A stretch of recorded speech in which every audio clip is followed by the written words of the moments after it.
این آدمان از دهه خوجامومین جماعت دهات توگرک با دعوت شورای محله به حشر برآمدند. در شفت راه ماشینگذار از خطر سیل و دیگر آفت‌های طبیعی جویبار ساخته با همین طرز مقصد دارند راه را از ویرانشوی نگاه دارند. در این کار حشرجان روسوی استراحتی کلکتیوانه مهنت کردند. با بل کلان در مسافه 7 کیلومتر شفت راه جویبار ساختند. با قرار شورای دهه مصلحت کردند که خلق با حشر عمومی برایند.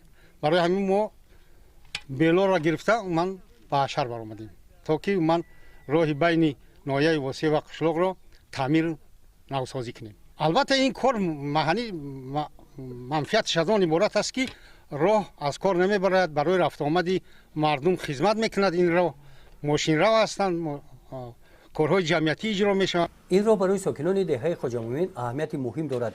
دهه را به مرکز ناحیه پیوست مینماید. واسطه‌های نقلیات قریب که شبانه روزی در حرکت هستند.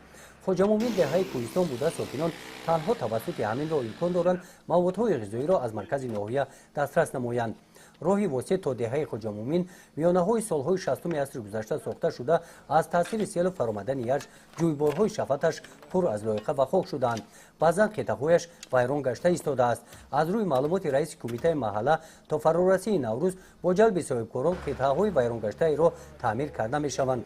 روزهای استراحتی هفته همین گونه حشرها در محله‌های جماعت شهرک اولبوک گذرانیده شدند. در محله به نام جمعیف با جلب ساکنان بیخ نیال‌ها سوز کرده شده جویبارها تازه کرده شدند. کارمندان فیلیال امانت بانک در ناحیه واسه که در این محله واقع گشته است در سن حولیش گل‌های رنگارنگی صدبرگ شینانیدند.